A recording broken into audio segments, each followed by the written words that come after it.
Morning. आता मी चाललो उटीला. आम्ही आता बसची वाट बघत आहेत आणि माझ्यासोबत आहे निलेश. आम्ही आता बसची वाट बघत आहेत आणि चालले उटीला. उटीचा प्रवास आमचा सुरू होईल आता थोड्या वेळाने. आम्ही बसलो आता बसमध्ये आणि इकडून आमचा प्रवास सुरू होत आहे. बस अशा असतात इथे. आता बस आमची थोड्याच वेळात निघणार आहे इकडून.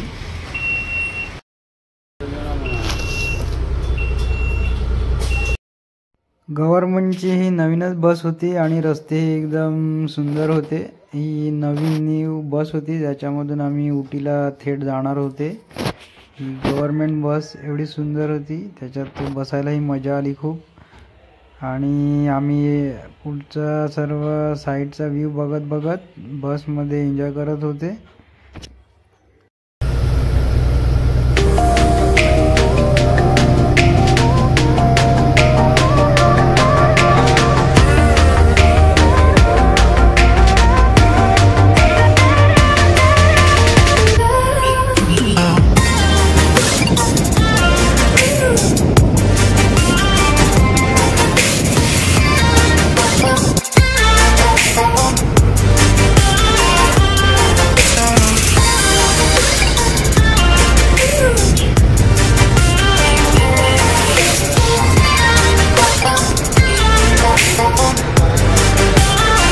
बसमध्ये बसलेलो आहोत आणि कोईम्बतूर स्टेशनपासून बसचा 2.5 तासाचा प्रवास आहे आणि बस आता जात आहे.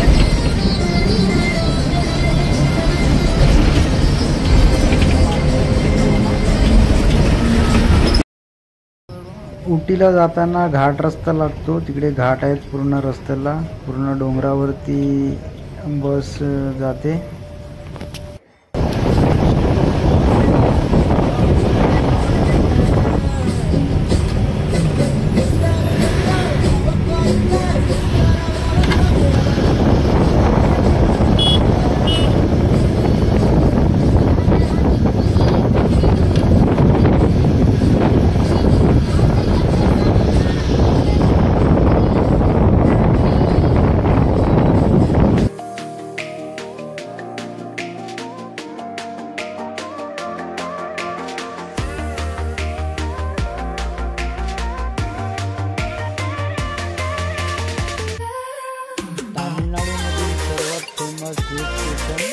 उटी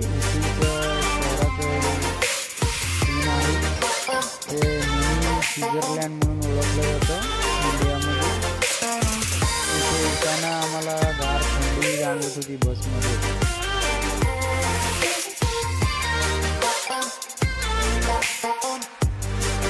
आता उटी बस स्टँडवरती आलो आहे. आताच आमची बस उतरली आणि माझ्यासोबत निलेश पण आहे.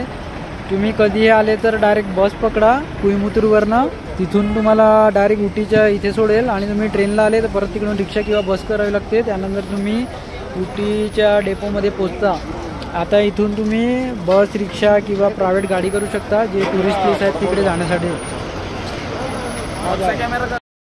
बस स्टँड आहे, तुम्ही बघू शकता.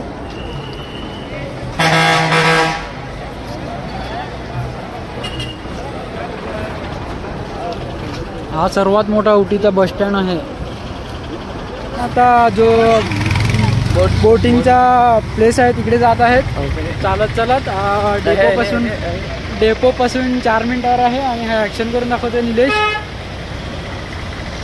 उटी हा एकदम गरमी असून तरी थंड एकदम वातावरण आहे इथे. या हाय फ्रेंड्स, आता आम्ही आलेत उटीला जिथे बोटिंग होते त्या प्लेसवरती आम्ही आले आहेत. आम्ही जाणार आहे. आता आमचं जेवण झालेलं आहे म्हणून चांगलंच बोटिंगला पोचलेला आहे. आता बोट हाऊस तुम्ही बघू शकता गेट आणि आता मध्येच एंट्री आहे बोट हाऊसची. आपण जाऊयात मध्ये. आता आम्ही बोट रायडिंगसाठी चाललेलो आहेत जिकडे बोट राईड होते तिकडे आणि खूप गर्दी आहे इथे. तुम्ही बघू शकतात मागे कार किती आहेत. फुल पब्लिक असते इथे. आपला माणूस निलेश आपला जात आहे पॉईंटवरती. आता तुम्ही बघू शकता आपण थोड्याच वेळात जाणार आहेत आणि माझ्यावर निलेश आहे एन्जॉय करताना. हा बोटिंग पॉइंट आहे जो उटीचा फेमस आहे।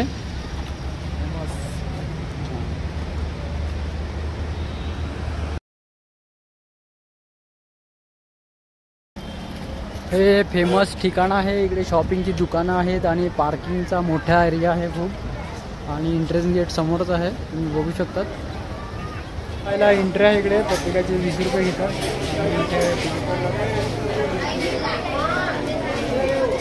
तिकीट घेऊन 20 रुपयाचं तिकीट प्रत्येकी आहे आणि आम्ही एंट्री केलेली आहे। आता बघू शकता तुम्ही बोट हाऊस थेट माझ्या मागे।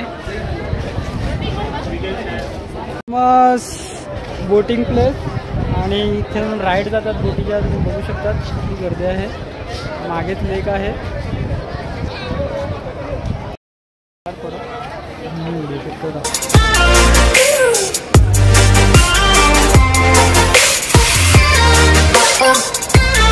रुपयाला स्पीड बोटीचा बोट राईडचं तिकीट चाललेलं आहे आणि आता लवकरच चालू आहे। जॉकेट घालून आम्ही गोव्यासारखं इथे पण करणार।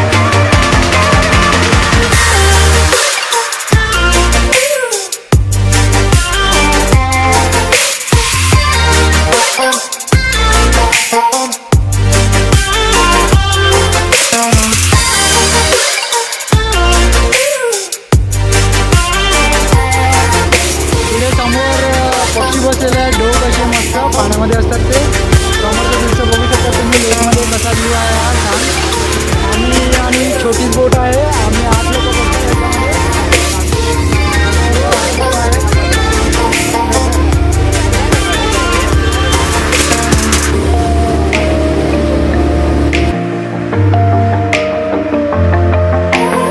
इथून पुढे फॉरेनला आल्याची फिलिंग येत होती, कारण की समोर सीन तसंच होतं।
बोट राईडसाठी इंडिव्हिज्युअल असे पर पर्सननुसार फी असते। लहान मुलांचे थोडे कमी असतात आणि मोठ्यांचे जास्त। आणि या लेकमध्ये 2 भाग आहेत, तिथे तुम्ही एक स्वतः बोटिंग करण्यासाठी बोट घेऊ शकतात आणि एक बोट राईडसाठी। तर आम्ही बोट राईड केली होती, तिथून दिसणारा हा व्ह्यू होता। आणि थोडंच पुढे जो आपण स्वतः जाऊन बोटिंग करतात तिथे ती सुविधा उपलब्ध होती पुढे जाऊन। एक राईड ही 20 मिनिटाची असते आणि एका पर्सनचे 125 रुपये तिकीट असते। आणि मागच्या बाजूला बोटिंगचा स्पॉट आहे, इथे जो बोटिंग राईडमध्ये करतात त्याचा स्पॉट आहे।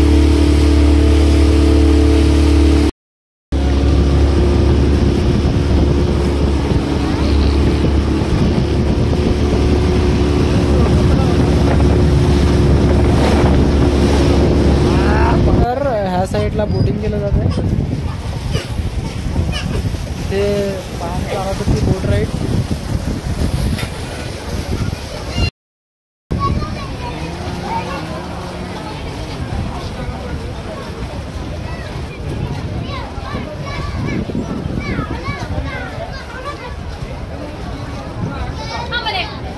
बाजूला सेल्फी पॉईंट बनवलेला आहे इकडे आणि मागे लेक आहे आणि तसं इथे चक्री राईड पण आहे.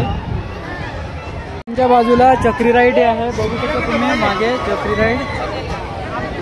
जशी आपण यात्रेमध्ये करतो तशी चक्री राईड आहे.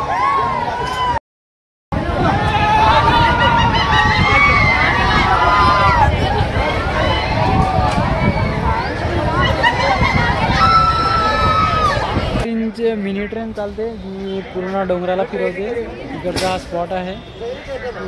मिनी ट्रेनचा फाटक पुढे अजून जातो. मिनी ट्रेन आता आम्ही याची सवारी करणार आहे जी फेमस आहे इकडे. मिनी ट्रेन ट्रेनमध्ये बसणार आहेत. आमची ट्रेनची सवारी आहे ना, आमचा डबा हा आहे.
बनवलेले आहे आणि ह्याच्यामध्ये मोठ्या लोकांनाही अलाउड आहे. त्यांचं तिकीट वेगळं असते आणि लहान मुलांसाठी तिकीट अलग असते. हे 1 किलोमीटरपर्यंत आपल्याला पुढे घेऊन जातात आणि पुढे जाऊन तशीच ही ट्रेन रिटर्न येते. पूर्ण जंगलातून झाडातून जाते.